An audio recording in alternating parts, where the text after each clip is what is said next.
Good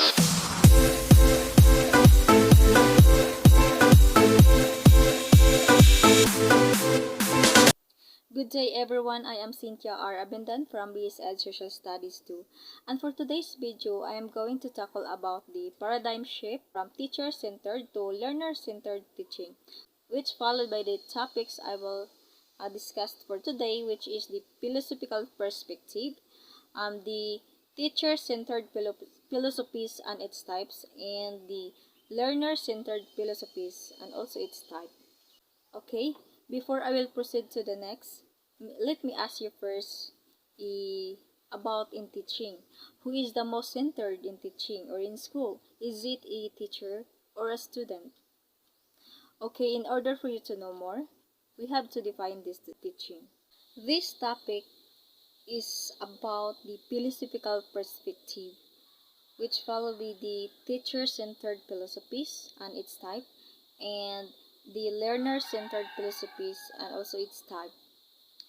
But before we will proceed to the next, we have to know the learning outcomes in the learning outline. Our learning outcomes is to define a philosophical perspective, the teacher-centered philosophies and its type, and also the learner-centered philosophies and its type, to determine the characteristic of teacher-centered and the learner-centered, and to recognize the benefits and the advantages and disadvantages, and also to differentiate the from teacher-centered and the learner-centered philosophies. So we will start. What is philosophical perspective? Philosophical perspective in philosophy, a point of view is a specific attitude or manner through which a person thinks about something. Philosophy means love of wisdom. It is made up of the two Greek word, which is philo means love and sophos means wisdom.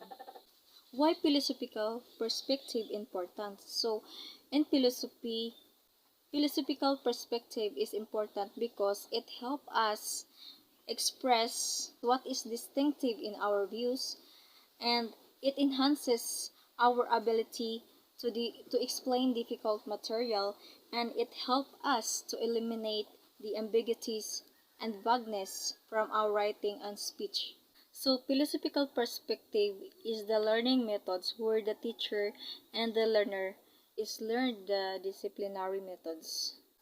And now we're going to the next topic, which is teacher-centered philosophy. So what is teacher-centered philosophies? It is philosophy of education require that children are educated using certain methods put into action by their teachers. So the teacher's role is to impart respect for authority, determination, strong work ethic, compassion for others, and sensibility. So teacher-centered philosophies is the teaching methods, is imparting their knowledge or imparting their strategies where their students learned how to respect for authority, determination, strong work ethic, and compassion for others, and the sensibility. And now let's going to discuss the types of teacher-centered philosophies, which is essentialism and perennialism. Essentialism is a theory that wants to achieve a common core of information and skills for all individuals in a given culture. How you apply essentialism in the classroom? So essentialism in the classroom means that the teacher and the administrator have the duty to promote student self-discipline through strict daily guidance. And now let's go to the next types of teacher-centered philosophies, which is perennialism. Perennialism is a theory that focuses on humans and ideas. Ideas are relevant and meaningful throughout time. They believe in the importance of ideas that are universal to everyone. So how do you apply perennialism in the classroom? So the goal of perennialist educator is to teach students to think rationally and develop minds to think critically. And now what is the benefits of teacher-centered education? So these are the benefits of teacher-centered education, which is expert knowledge, planning and execution, discipline and evaluation and assessment.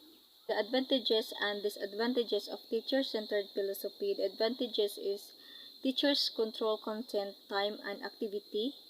A lot of material can be covered and easy to plan. And the disadvantages are inefficient for many learners, low motivation, unlimited opportunities to check progress. And now we are going to the next topic, which is learning-centered philosophies. Learning-centered philosophies focus more on training on individual students. These philosophies place more emphasis on the individuality students and helping them to realize their potential.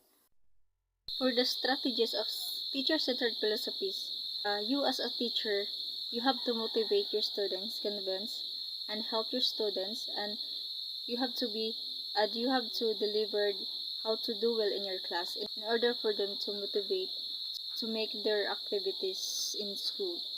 The characteristic of teacher-centered philosophies, the teacher and the professor act as a sole supplier of knowledge. The teacher is the center of the discussion, or they are the center of the class. The students will focus on the teachers who will be discussing in front. The advantages of learner-centered philosophies is that the students develop learning and other skills and meaningful knowledge that will help them throughout life. The disadvantages of learner-centered philosophies is that the specific nature of student demands, such as nature likes to work together. And now let's go to the types of learner-centered philosophies, which are the progressivism, humanism, and constructivism. In progressivism, philosophy believes that the students learned through experimentation. So, this study, the students learned and experienced through their observation and experimentation. And this is the knowledge where they develop their skills and gain more knowledge. This study, the students were learned their experiences through their experimentation. Humanism is the individual that enhancing their knowledge to be developed.